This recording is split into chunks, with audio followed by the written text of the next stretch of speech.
Hello दोस्तों, आप सभी का स्वागत है आपके अपने यूट्यूब चैनल ओनली पीवाई को प्रैक्टिस में। उम्मीद है आप सब लोग अच्छे से तैयारी कर रहे होंगे। तो ये जो प्रैक्टिस करने जा रहे हैं आज, ये लेखपाल पेपर का जो इवनिंग शिफ्ट में हुआ था उसका जीएस का सेकंड शिफ्ट है, राइट। उसका जीएस का सेकंड शिफ्ट है। सेकंड शिफ्ट का पहला क्वेश्चन क्या था? पहला क्वेश्चन था, गांधी जी ने भारत छोड़ो आंदोलन कब शुरू किया था? तो गांधी जी ने भारत छोड़ो आंदोलन कब शुरू किया था, ये तो आप सबको लोग पता है। 1940, 1942, 1945, 1946। इसका जो राइट आंसर होगा वो आपका होगा 1942। 1942 में गांधी जी के द्वारा भारत छोड़ो आंदोलन की शुरुआत की गई थी, ठीक है। और क्रिप्स मिशन की विफलता के बाद सभी वर्गों के लोगों में निराशा की भावना थी। तब गांधी जी ने अंग्रेज़ों को वापसी का अभियान शुरू किया, अंग्रेज़ वापस जाओ। तो 8 अगस्त 1942 को बॉम्बे के ग्वालियर टैंक में कांग्रेस की बैठक हुई, इसमें भारत छोड़ो प्रस्ताव पारित किया गया। इसी में गांधी जी ने करो या मरो का नारा दिया था, ठीक है। उन्होंने ये भी कहा था, भगवान के हाथों में भारत को छोड़ दो, भगवान के हाथों में भारत को छोड़ दो, उनसे कहा था, अंग्रेज़ों से, ठीक है। और ऑपरेशन जीरो आवर इसी में चलाया गया था। इतने सारे क्वेश्चन यहाँ पर बन सकते हैं। नेक्स्ट क्वेश्चन है, गदर क्रांति आरंभ होने का सबसे प्रमुख कारण क्या था? तो पहला ऑप्शन है प्रथम विश्व युद्ध आरंभ होना, सेकंड करतार सिंह सराभा को फांसी देना, कामागाता मारू घटना, और लाला हरदयाल की गिरफ्तारी। इसका जो राइट आंसर होगा होगा कामागाता मारू घटना। कामागाटो जो मारू घटना है, ये क्या था? एक जहाज़ था, ठीक है। ये एक जहाज़ था, आगे देख लेते हैं। कामागाता मारू नामक एक जहाज़ था। ये आई थिंक पीसीएस में पूछा गया था कि कामागाता मारू क्या है। तो एक जहाज़ था जो भारतीय प्रवासियों से भरा था, कनाडा से वापस लाया गया था, किराए पर जहाज़ लिया गया था। और जैसे ही जहाज़ भारत लौटा, उसे कई यात्री ब्रिटिश पुलिस के साथ टकराव हो गया था, बहुत लोग मारे गए थे इसमें। तो ये घटना 1914 में हुई थी, ठीक है। इसके संस्थापक थे जो गदर पार्टी है, उसके जो संस्थापक थे सोहन सिंह भकना थे, और लाला हरदयाल इस पार्टी के सह संस्थापक थे। सैन फ्रांसिस्को के युगांतर आश्रम में इस आंदोलन का मुख्यालय स्थापित किया गया था। अगला क्वेश्चन है, निम्नलिखित में से कौन सा मेरु रज्जु का एक महत्वपूर्ण कार्य है? मेरु रज्जु, द्रव्य स्थानांतरण, श्वसन नियंत्रण, प्रतिवर्ती क्रियाओं का नियंत्रण, और रक्त का पंपन। तो इसका जो राइट आंसर है वो आपका है प्रतिवर्ती क्रियाओं का नियंत्रण, ओके। प्रतिवर्ती क्रियाओं का, ओके। तो मेरुरज्जु केंद्रीय तंत्रिका तंत्र का एक महत्वपूर्ण हिस्सा होता है, जिसका मुख्य कार्य प्रतिवर्ती क्रियाओं को नियंत्रित करना होता है, ठीक है। तो ये देख लीजिए। अगला क्वेश्चन है, उपराष्ट्रपति को अपना कार्यकाल समाप्त होने से पूर्व अपने पद से हटाने का अधिकार निम्नलिखित में किसके पास है? पहला ऑप्शन राज्यसभा, सेकंड ऑप्शन उच्चतम न्यायालय, एंड थर्ड ऑप्शन राष्ट्रपति, फोर्थ ऑप्शन लोकसभा। तो इसमें तो कोई मतलब ही नहीं है। इसका जो जो आंसर होगा वो होगा राज्यसभा। राज्यसभा हटा सकती है, ठीक है।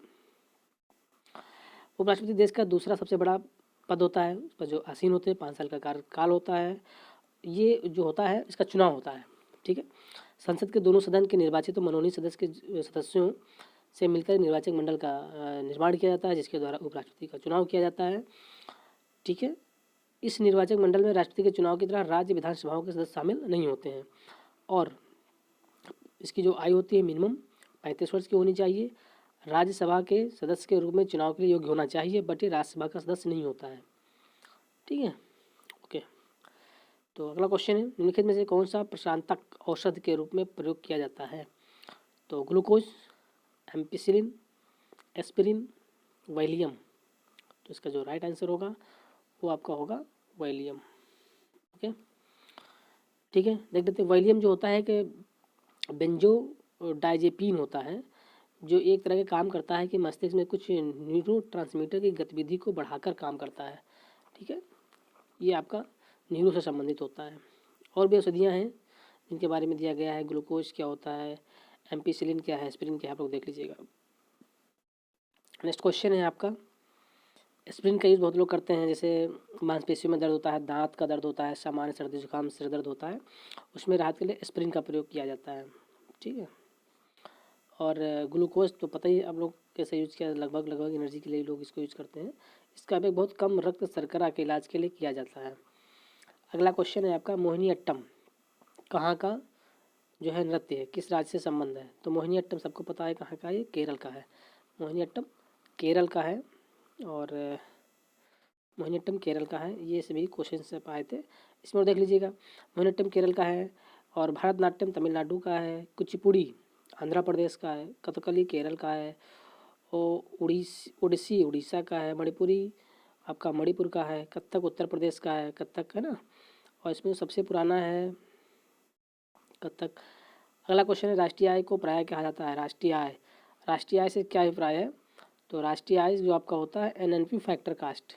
NNP factor cost. तो एनएनपी फैक्टर कास्ट क्या है? एनएनपी फैक्टर कास्ट मतलब ये होता है ना, किसी जो फैक्टर कॉस्ट होता है मतलब जो लागत आती है किसी प्रोडक्ट को बनाने में, जो लागत आती है उसको निकाल करके जो शुद्ध आय होती है वो हमारी एनएनपी होती है, देश की राष्ट्रीय आय होती है। ठीक है, तो राष्ट्रीय आय किसी देश के भीतर अर्जित कुल राशि है। तो जीडीपी क्या होती है पूछा जाता है, जीडीपी क्या होती है? जीडीपी होती है कि सकल घरेलू उत्पाद, ग्रॉस डोमेस्टिक प्रोडक्ट। एक वित्तीय वर्ष पता है क्या होता है? 1 अप्रैल से लेकर के आपका 31 मार्च तक होता है। तो एक वित्तीय वर्ष में एक देश के भीतर सभी तैयार वस्तुओं और सेवाओं का मौद्रिक मूल्य होता है। ठीक है, जीडीपी आपका होता है। एनडीपी क्या होता है, जीएनपी क्या होता है, एनएनपी, ये सब देख लीजिएगा। अगला क्वेश्चन है उसमें से क्वेश्चन था ये करंट अफेयर का, खेल से संबंधित है। 15 मार्च 2015 को badminton championship Swiss grand prix का गोल्ड विजेता कौन था? तो उस समय तो इसका आंसर था जो के श्रीकांत थे, बट 2021 में इसका चेंज है। 2021 में जो वोमेंस था आपका कैरोलिना मारिया ने जीता है। और जो सिंगल मेंस सिंगल है Victor Axelsen's. Okay, Victor Axelsen's. Okay right. अगला क्वेश्चन है आपका कि काबिनी, हेमवती और अमरावती कौन सी नदी की सहायक नदियाँ हैं? महानदी, कृष्णा, कावेरी, गोदावरी। तो इसका जो राइट आंसर होगा वो होगा आपका कावेरी। ओके, कावेरी की सहायक नदियाँ हैं। कावेरी जो है आपकी 800 किलोमीटर लंबाई है इसकी और 81,155 वर्ग किलोमीटर के क्षेत्र में फैली है कावेरी। ठीक है, तो कावेरी का जो उद्गम स्थल है ब्रह्मगिरी की पहाड़ियाँ, कुर्ग कर्नाटक में पड़ता है। और जो नदी का मार्ग है किन किन राज्यों से होकर गुजरती है, केरल है, कर्नाटक है, तमिलनाडु है, पुडुचेरी है। उसकी सहायक नदियाँ जो हैं यही आपकी पूछी गई थी, अमरावती है, भवानी है, हेमावती है, काबिनी है। ठीक है, फिर कृष्णा है, इसका जो उद्गम स्थल है महाबलेश्वर है। किन राज्यों से होकर जाती है? तो ये महाराष्ट्र है, तेलंगाना है, आंध्र प्रदेश है, कर्नाटक है। और इसकी सहायक नदियाँ जो हैं तुंगभद्रा है, कोयना है, घाट प्रभा है, मुसी है, भीम है, दुग्ध गंगा है, पंचगंगा है। गोदावरी को दक्षिण भारत की सबसे लंबी नदी है और दक्षिण भारत की सबसे लंबी नदी है। त्रिवेंकेश्वरम से निकलती है, नासिक महाराष्ट्र से। और तेलंगाना, आंध्र प्रदेश, कर्नाटक, पुडुचेरी, मध्य प्रदेश, छत्तीसगढ़। और महानदी आपकी धमतरी छत्तीसगढ़ से निकलती है। नेक्स्ट क्वेश्चन है आपका 1857 के प्रथम स्वतंत्रता विद्रोह में भाग लेने वाली प्रसिद्ध महिला स्वतंत्रता सेनानी कौन थी? कस्तूरबा गांधी, भीकाजी कामा, सरोजिनी नायडू और बेगम हजरत महल। जो राइट आंसर होगा आपका होगा बेगम हजरत महल। ओके, बेगम हजरत।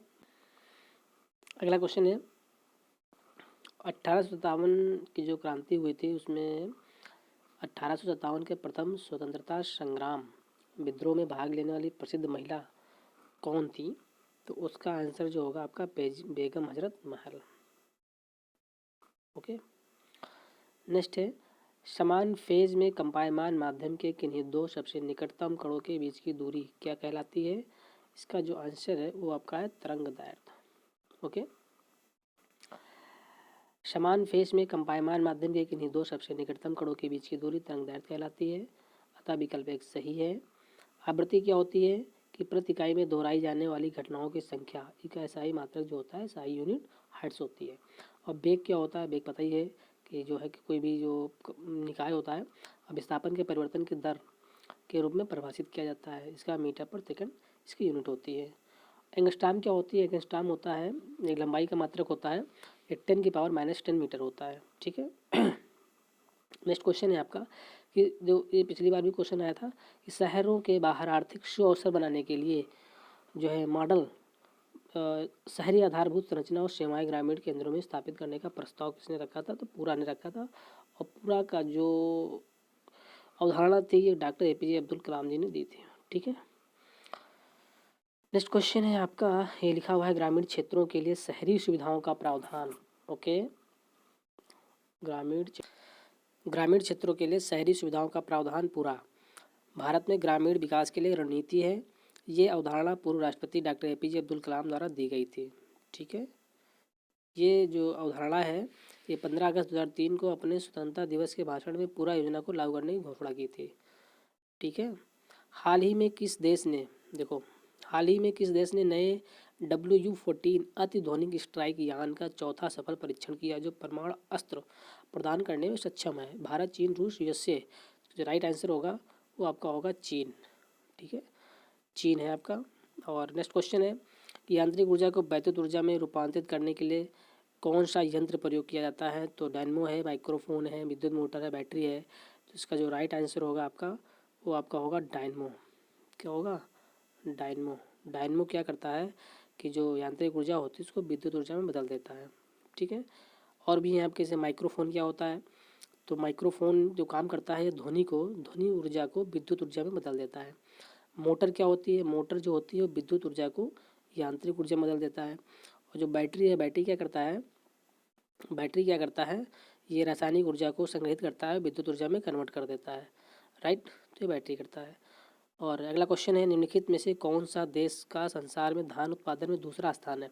तो चीन, USA, रूस, भारत। तो जो दूसरा स्थान है वो आपका है भारत का। ठीक है, तो पहला किसका है? पहला आपका है चीन, और दूसरा तो आपको पता है भारत का है। तो तीसरा क्या है? तीसरा आपका है इंडोनेशिया। ठीक है, इंडोनेशिया। ये 3 कंट्री हैं, आपको याद रखना है। ठीक है, अगला क्वेश्चन है, वर्ष 2015 के सर्वोत्तम कल्याण संगठन पुरस्कार से को सम्मानित किया गया था? किससे सम्मानित किया गया था? पहला ऑप्शन है Indian community welfare organisation, second है Indian railway welfare organisation, small foundation, या national union of seafarers of India. तो दिस इज राइट आंसर। ठीक है, इसको सम्मानित किया गया था। ओके, 2015 ये है, तो डाटा देख लीजिएगा। अगला क्वेश्चन है, लोक नायक के रूप में कौन जाना जाता है? CF Andrews, Jayaprakash Narayan, Chittaranjan Das, Ashutosh Mukherjee. Very very famous question है, very easy question. This is right option is Jayaprakash Narayan. JP आंदोलन के नाम से मशहूर थे, JP आंदोलन। उन्हें संपूर्ण क्रांति की संज्ञा दी थी, संपूर्ण क्रांति की संज्ञा दी थी।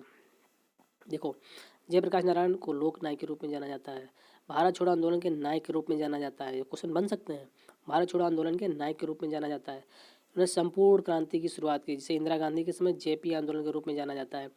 वह भारतीय स्वतंत्रता सेनानी थे जो गांधीवादी सिद्धांतों में विश्वास करते थे, और उन्होंने स्वतंत्रता के बाद भी राजनीति में प्रवेश नहीं किया था। उनकी सार्वजनिक सभाएं और संपूर्ण क्रांति भारत में फैली हुई थी, और 1975 में आपातकाल के कारणों में से एक थी। और भी कई लोग हैं, जयप्रकाश नारायण लोकनायक के रूप में जानते हैं, चित्तरंजन दास देशबंधु, CF एंड्रूज दीनबंधु, आशुतोष मुखर्जी को बंगाल का बाघ कहा जाता है। ठीक है, नेक्स्ट क्वेश्चन, भारत की लगभग आधी जनसंख्या मात्र 5 राज्यों में रहती है। निम्नलिखित में से कौन सा राज्य है जो इन 5 घनी जनसंख्या वाले राज्यों में से नहीं है? बिहार तो हो ही सकता है, पश्चिम बंगाल तो हो सकता है, महाराष्ट्र हो सकता है, कौन सा नहीं हो सकता है? तो केरल नहीं हो सकता है, केरल। राइट, तो कौन कौन से हो सकते हैं? UP तो हो ही सकता है, महाराष्ट्र हो सकता है, वेस्ट बंगाल हो सकता है ना, और बिहार तो होगा ही, बिहार तो ऊपर है आपका। तो ये 3 हो गए, और पश्चिम बंगाल, बिहार। ठीक है, अगला क्वेश्चन ये है, आप देख लीजिएगा इसमें। नेक्स्ट क्वेश्चन, निम्नलिखित में से कौन सा अवध के कृषक आंदोलन के नेता थे? बाबा रामचंद्र, महात्मा गांधी, BR अम्बेडकर, अल्लूरी सीताराम राजू। तो जो राइट आंसर होगा इसमें वो आपका होगा बाबा रामचंद्र, जो थे इनका जो काफ़ी फेमस था अवध में किसान नेता के रूप में। ठीक है, अवध में किसानों का नेतृत्व बाबा रामचंद्र ने किया, और उन्होंने 1920 में अवध किसान सभा की स्थापना थी। मोस्ट इंपॉर्टेंट क्वेश्चन पूछा था, 1920 में अवध किसान सभा की स्थापना की थी। ओके, अवध किसान सभा ने किसानों से कहा कि वे बेदखली की ज़मीन जोतने से मना कर दें, हरी और भिखारी की पेशकश ना करें, उन लोगों का बहिष्कार करें जिन्होंने इन शर्तों को नहीं माना है, और पंचायतों के माध्यम से अपने विवादों को हल करें। इन गतिविधियों के केंद्र मुख्य रूप से रायबरेली, फैजाबाद, सुल्तानपुर थे। ओके, नेक्स्ट क्वेश्चन है, निम्नलिखित में से कौन वर्तमान विश्व बैंक का अध्यक्ष है? तो विश्व बैंक के अध्यक्ष में तो अभी फिलहाल डेविड मालपस हैं, सो राइट आंसर आपका ए। ओके, ये काफ़ी पुराने हैं, तभी से इन्होंने अभी हैं, इनका हाल ही में दोबारा निर्वाचन किया गया है। ठीक है, तो डेविड मालपस। अगला क्वेश्चन, ये 13वें अध्यक्ष थे। डेविड मालपस विश्व बैंक के 13वें अध्यक्ष थे, जो एक अमेरिकी आर्थिक विश्लेषक हैं। विश्व बैंक का अध्यक्ष का जो कार्यकाल होता है 5 ईयर होता है। स्थापना कब हुई थी? 1944 में हुई थी। जुलाई 1944 में ब्रिटेन वुड्स सम्मेलन में विश्व बैंक को अंतर्राष्ट्रीय मुद्रा कोष के स्थापित किया गया था। तो इनको विश्व बैंक और IMF को ब्रिटेन वुड ट्विंस कहा जाता है। इन दोनों का मुख्यालय वाशिंगटन DC में है। विश्व बैंक में 5 हैं, ये 5 चीज़ें हैं विश्व बैंक में। IBRD, मुख्यतः जो विश्व बैंक होती है IBRD ही होती है। ये पाँचों जो फैक्टर हैं, पाँचों संस्थाएं हैं, एक साथ मिलकर विश्व बैंक कहलाती हैं। बट IBRD जो है, मुख्यतः IBRD को ही विश्व बैंक कहा जाता है। ठीक है, इंटरनेशनल फाइनेंशियल कमीशन IFC और अंतर्राष्ट्रीय विकास संघ, इंटरनेशनल डेवलपमेंट एसोसिएशन, बहुपक्षीय निवेश गारंटी एजेंसी और निवेश विवादों के निपटारे के लिए अंतर्राष्ट्रीय केंद्र, ये सभी पाँचों मिल करके। तो भारत इसमें IBRD, IDA और IFC, ठीक है, और मीगा का MIGA का सदस्य, मतलब इसका सदस्य नहीं है। फिफ्थ वाले का इंडिया सदस्य नहीं है। ओके, मशरूम किसके उदाहरण है? वायरस के हैं, लाइकेन है, फंजाई है, कवक है, बैक्टीरिया है। इससे राइट आंसर, ये सभी जो मशरूम होते हैं ये कवक है। ठीक है, ओके।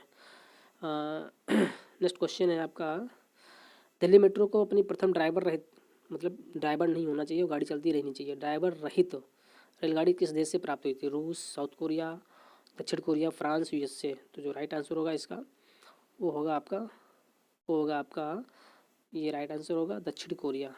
ठीक है, कौन सा होगा? दक्षिण कोरिया राइट आंसर होगा। अगला क्वेश्चन है, Delhi metro rail corporation limited को 3 मई 1995 को स्थापित किया गया था। तो सबसे पहले तो ये कि DMRC की जो स्थापना हुई थी, दिल्ली मेट्रो रेल कॉर्पोरेशन, वो 3 मई 1995 को हुई थी। ठीक है, और E श्रीधरन को सबसे पहले प्रबंध निदेशक का कार्यभार सौंपा गया था। इनको मेट्रोमैन के नाम से जाना जाता है, E श्रीधरन को मेट्रोमैन के नाम से जाना जाता है। ठीक है, चलिए अगला क्वेश्चन है, भारत में पंचायती राज स्थापित करने वाले प्रथम 2 राज्य कौन से हैं? सिंपल सा सीधा क्वेश्चन पे आंसर, ये है राजस्थान और आंध्र प्रदेश। राजस्थान और आंध्र प्रदेश।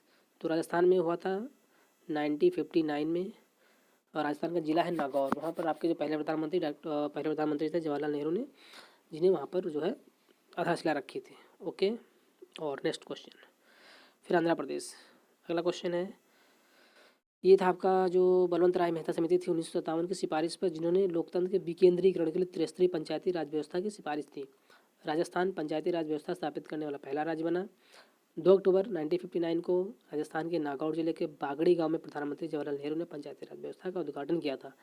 और फिर 11 अक्टूबर 1959 को आंध्र प्रदेश इस व्यवस्था को शुरू करने वाला दूसरा राज्य बन गया था। बाकी इनको जो, और लॉर्ड रिपन को भारत में स्थानीय प्रशासन का पिता, मोस्ट इंपॉर्टेंट क्वेश्चन सभी पूछे जाते हैं कि भारत में स्थानीय प्रशासन के पिता लॉर्ड रिपन। पंचायती राज दिवस 24 अप्रैल 1993 को लागू हुआ था, जो संवैधानिक संस्था बना दिया गया 73वें संविधान संशोधन करके 1992 में। तो 24 अप्रैल से पंचायती राज दिवस मनाया जाता है। ओके, नेक्स्ट क्वेश्चन है आपका कि भारत ने पृथ्वी के धरातल का कितना प्रतिशत घेरा हुआ है? यानी जो भारत है विश्व का कितना क्षेत्रफल है? तो इसका जो क्षेत्रफल है वो आपका है 2.4। पॉपुलेशन कितनी है? जो पॉपुलेशन है वो होती है आपकी 17.5। ठीक है, यानी सेकेंड पोजीशन है पॉपुलेशन में, और जो एरिया में है वो उसका है 7th। तो 7th है। तो आगे 6 कौन कौन से हुए देख लीजिए, रूस है, कनाडा है, अमेरिका है, चीन है, ब्राज़ील है, ऑस्ट्रेलिया और भारत। ये अंतिम क्वेश्चन है शायद, और वीडियो भी हो गया है 20 मिनट का। अशोक के आक्रमण के दौरान जो कलिंग हुआ था, कलिंग पूर्वी प्रांत था उस समय अशोक का, जो कलिंग पर जो उन्होंने आक्रमण किया था, उसके बाद उन्होंने तलवार उठाने से मना कर दिया था, उनका हृदय परिवर्तन हो गया था। तो जो हुआ था वो राजधानी कौन सी थी? वो थी राजधानी उस समय तोशाली। ओके, तोशाली थी, तोशाली राजधानी थी। ठीक है, तो इसका थोड़ा देख लेते हैं। पूर्वी प्राचीपथ की राजधानी कलिंग के समीप तोशाली में थी। अशोक ने केवल एक बड़ा युद्ध लड़ा जिसे कलिंग युद्ध कहा जाता है। कलिंग युद्ध 13वें प्रमुख शिलालेख के अनुसार इस क्रम में 1 लाख लोग मारे गए थे और 1,50,000 लोग बंदी बनाया गया था। इस भयावह घटना ने अशोक को गहराई से प्रभावित किया और उसका हृदय परिवर्तन हो गया। जो अशोक ने देखा चारों तरफ खून ही खून नजर आ रहा था, उनका हृदय परिवर्तन हो गया। कभी युद्ध न लड़ने का प्रण ले लिया। उन्होंने दिग्विजय पर धम्म विजय को प्राथमिकता दी। अशोक ने अपने शासन के 9वें वर्ष में बालक भिक्षु निग्रोधा से प्रेरित होकर, निग्रोधा था बालक भिक्षु से प्रेरित होकर उन्होंने बौद्ध धर्म को अपना लिया, बौद्ध धर्म को अपना लिया। और अशोक ने बौद्ध भिक्षु उपगुप्त के प्रभाव में बौद्ध धर्म अपनाया। मतलब ये पूछा जाता है कि अशोक को बौद्ध भिक्षु किसने बनाया, उसे शिक्षा किसने दी, उपगुप्त ने दी थी। अशोक ने अपने भब्रू शिलालेख में कहा है कि उसे बुद्ध, संघ और धम्म में पूर्ण विश्वास है। ठीक है, और फिर ठीक है, ये रहा आपका आखिरी क्वेश्चंस। और तो ये वीडियो दाइन करते हैं। वीडियो अच्छा लगा हो तो लाइक करें, सब्सक्राइब करो, दोस्तों के साथ शेयर भी करो भाई। लाइक नहीं करते हो आप लोग, शेयर नहीं करते हो। ठीक है, इसी तरह वीडियो आपको मिलते रहेंगे लेखपाल की तैयारी तक, और बहुत सारे तैयारी करवाएंगे इस पर। अभी बहुत सारे PYQ ही है, ये PYQ, यहाँ सभी PCS जितने RO ARO आपके हुए हैं, ठीक है, बता दे रहा हूँ अभी। RO ARO और जो PCS UP PCS जितने PCS सारे क्वेश्चंस वो, और UP SSC के जितने भी क्वेश्चंस हुए हैं सभी क्वेश्चंस की प्रैक्टिस कराई जाएगी टॉपिक वाइज। इसी के साथ चैनल के साथ जुड़े रहिए और दोस्तों को जोड़ते रहिए। और कोरोना बढ़ रहा है, अपना ध्यान रखिए, परिवार का ध्यान रखिए, पढ़ाई बाधित मत होने दीजिए। और इलेक्शन भी हो रहे हैं, ज़्यादा इंटरेस्ट मत लीजिए उसमें, पढ़ाई पर फोकस कीजिए। ठीक है, धन्यवाद, मिलते हैं नेक्स्ट वीडियो में।